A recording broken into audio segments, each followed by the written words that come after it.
కారంగా దోశల కంటే అదిరిపోతుంది ఈ ఓట్స్ చిల్లా. 2 కప్పుల ఓట్స్ ని ఒక గిన్నెలో తీసుకొని దీనికి సరిపడే వాటర్ కొంచెం కొంచెంగా వేసుకొని ఈ విధంగా మెత్తగా కలుపుకోవాలి. ఇప్పుడు దీన్ని మూత పెట్టి ఒక 15 నిమిషాలు పక్కన పెట్టి ఉంచుకోండి. క్యాప్సికమ్, ఉల్లిపాయ, క్యాబేజీ, క్యారెట్ ఏమీ తినను అనే పిల్లలకు కూడా ఈ ఓట్స్ చిల్లా పెట్టండి, భలే తింటారు. ఇప్పుడు వీటన్నిటిని సన్నగా తరిగి పెట్టుకొని 15 నిమిషాల పాటు నానబెట్టి ఉంచుకున్న ఓట్స్ ను ఓపెన్ చేసి మరి కాస్త వాటర్ వేసి ఒకసారి కలుపుకోవాలి. ఈ విధంగా బ్యాటర్ ఉంటే సరిపోతుందండి. ఇప్పుడు మనం కట్ చేసి పెట్టుకున్న పచ్చిమిర్చి, పెద్ద సైజ్ ఉల్లిపాయ ముక్కలు, ఒక పెద్ద క్యాప్సికమ్, ఒక క్యారెట్ తురుము, అలాగే క్యాబేజీ హాఫ్ సన్నగా తరుక్కున్నది ఇందులో యాడ్ చేసి పూర్తిగా ఓట్స్ లో కలిసేలాగా మనం ఇలా కలుపుకోవాలి.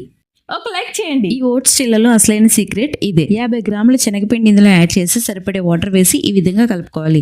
తర్వాత పసుపు, ఉప్పు, కారం, జీలకర్ర పౌడర్, ధనియా పౌడర్, గరం మసాలా వీటన్నిటిని యాడ్ చేసి పూర్తిగా వీటిలో కలిసేందుకు కలుపుకుని 10 నిమిషాలు నానబెట్టి తర్వాత స్టవ్ మీద ఆయిల్ వేసి కొంచెం కొంచెంగా ఈ పిండిని వేసుకొని ఇలా స్ప్రెడ్ చేసుకోవాలి. మూత పెట్టి ఒక 2 నిమిషాలు ఉడికించిన తర్వాత ఓపెన్ చేసి మరోవైపు కూడా తిప్పుకుంటే మనకి ఎంతో చక్కటి ఓట్స్ చిల్లా అయితే రెడీ అయిపోతుంది. దీన్ని హై ఫ్లేమ్ లో వేయించుకుంటే లోపల వేగదండి, లో ఫ్లేమ్ లో వేయించుకుంటేనే పర్ఫెక్ట్ గా వేగుతుంది, ఇంత చక్కగా వస్తుంది. మార్నింగ్ టిఫిన్ లో దీన్ని పెట్టుకోండి, చాలా బాగుంటుంది. కానీ ఎక్కువ టైం తీసుకుంటుంది కాబట్టి కాస్త త్వరగా చేసుకుంటే పర్ఫెక్ట్ టిఫిన్ అయితే ఎంజాయ్ చేయొచ్చు మీరు.